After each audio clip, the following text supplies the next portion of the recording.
After a nail-biting start to the battle for the 2017 Formula One Drivers' Championship, it seems we might need to brace ourselves for an anticlimax as we near its conclusion. Lewis Hamilton, who was trailing Sebastian Vettel in the championship till 6 weeks ago, now finds himself comfortable on the top with an unexpected 59-point lead. He added 25 points to his lead on Sunday by winning the 2017 Japanese Grand Prix, ahead of Red Bull Racing drivers Max Verstappen and Daniel Ricciardo. Vettel scored his second did not finish in 3 races due to Ferrari's recurring reliability issues. The result at Suzuka has often been pivotal in the World Championship, and the 2017 edition was no different. Lewis Hamilton gestures with his trophy at the podium following his win at the Japanese Grand Prix. AFPBY scoring his 71st pole position on Saturday, also strangely his first in Suzuka. Hamilton now has held pole position across all the 20 circuits on the calendar. His pole time of 127,319 is now the fastest lap record at Suzuka, breaking Michael Schumacher's time from 2006, proving that the 2017 cars are much quicker than their predecessors. On race day, Hamilton converted his pole position to a rather straightforward victory, barring a few half challenges from Verstappen. With Vettel out of the equation, Hamilton's straightforward win almost made for a boring race, until the last few laps, in which vibrations from Hamilton's car slowed him down and allowed Verstappen to get within half a second and half a chance to overtake for the lead. However, Hamilton held on till the end, with some unexpected help from former adversaries and old boys, Fernando Alonso and Felipe Massa, who ignored the waving blue flags much to Verstappen's disadvantage. We had bet on Verstappen making at least one valid attempt to overtake Hamilton, had the older boys played fair. Hamilton found unlikely support in his former adversaries Alonso Massa to win this race. Verstappen Red Bull Racing will be furious. F1, Kunal Shah at Kunalasha October 8, 2017. The Tour 3 finish was Red Bull Racing's second double podium finish of the season, the first being in Malaysia last weekend. In fact, this was their first back-to-back double podium finish in the hybrid turbo era. Red Bull Racing are now 92 points behind Ferrari in the Constructors' Championship, and if Ferrari's reliability woes continue, their second place could be under threat. Verstappen was voted the driver of the day, while Ricciardo's podium exploits. Ricciardo's 8th podium, his highest ever in a season, proved that there was no other driver in the paddock with a cooler attitude than his.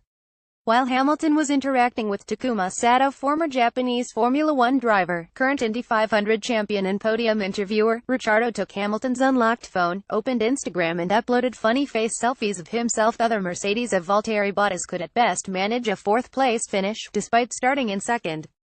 Bottas' form post the summer break has been questionable, with the Finn agreeing that his confidence is running low. He has been beaten by at least one Red Bull Racing driver 4 times in the last 5 races. However, given the might of his performance in the first part of the season and his Mercedes car, Bottas, who is currently 3rd in the Drivers' Championship, is aiming to beat Vettel in second, 13 points ahead. It would be strange if Bottas finished second in the Drivers' Championship, because his season-long performance is certainly not worthy of such a high finish, but such is how the championship system is devised. Finally, Ferrari has been in form and has set the pace at all the Asian circuits in the past month. However, it is luck that has eluded their championship attack in Singapore, Malaysia and now Suzuka. While fingers could be pointed at Vettel for their misfortune in Singapore, Ferrari's suppliers seem to have let the team down in Malaysia and Suzuka. Vettel's car suffered a spark plug issue minutes before the start of the race, one that his engineers tried to fix on the starting grid without much luck. Ironically, the spark plug supplier is Japanese. Wonder what sort of engine mode does Ferrari have on Sundays? It's always got an issue. I could understand if it were a Monday though. F1, Kunal Shah at Kunalasha October 8, 2017. After the summer break, Vettel did well to limit championship damage at Spa and Monza, classified as Mercedes circuits, with the aim to capitalize at the Ferrari-classified circuits of Singapore and Malaysia. The implications of Ferrari's reliability woes mean that Hamilton will head to the 2017 United States Grand Prix with a mathematical chance of winning the 2017 Formula One Drivers' Championship, which would be his 4th.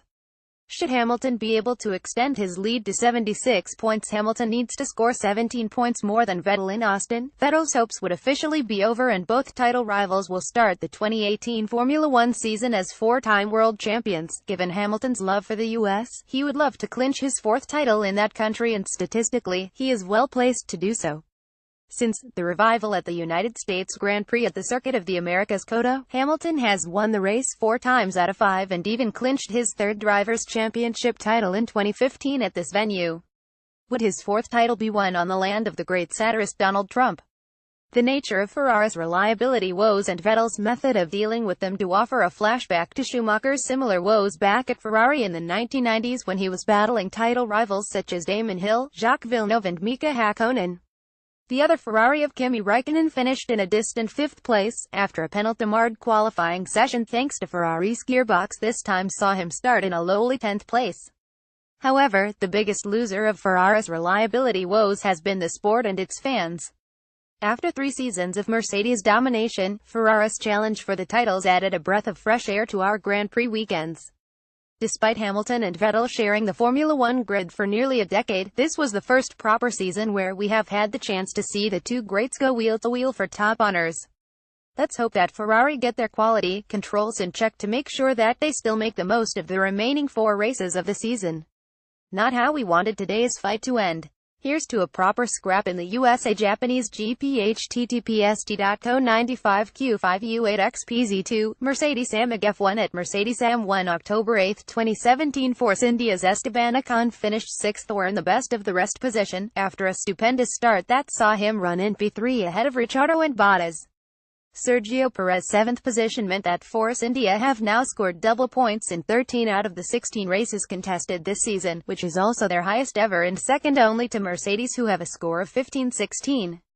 Ocon's impressive show with Force India will definitely put him on the radar for a switch to Mercedes. He is already a Mercedes junior driver in 2019. Ocon also equaled Max Chilton's record of most number of consecutive race finishes with 25. The other team that scored double points was the Haas F1 team. Kevin Magnussen 8th and Romain Grosjean 9th, finished ahead of the Williams of Felipe Massa 10th. Their double-point finish helped them jump ahead of the Renault F1 team in 7th place, and this will be an interesting battle to follow as the season nears an end given the millions at stake. Lastly, the 2017 Japanese Grand Prix was also Jolly and Palmer's last race with Renault and most probably in Formula One. Toro Rosso's Carlos Sainz Jr. will replace Palmer and partner Nico Hülkenberg from the United States Grand Prix. Meanwhile, in the Toro Rosso, there is no clarity on whether Pierre Gasly will skip his Super Formula weekend in Japan and attempt to win the title, or head to the U.S. Grand Prix and partner the returning Daniil Kvyat. For the first time, the Red Bull Junior program seems to be out of young drivers capable of jumping into a Formula One car. So will Red Bull recall Sebastian Buemi, Jamie Alguersuari or offer Anthony Felix da Costa? His break in Formula One published date October 9, 2017 06 to 4 p.m. Updated date October 9, 2017 06 to 8 p.m.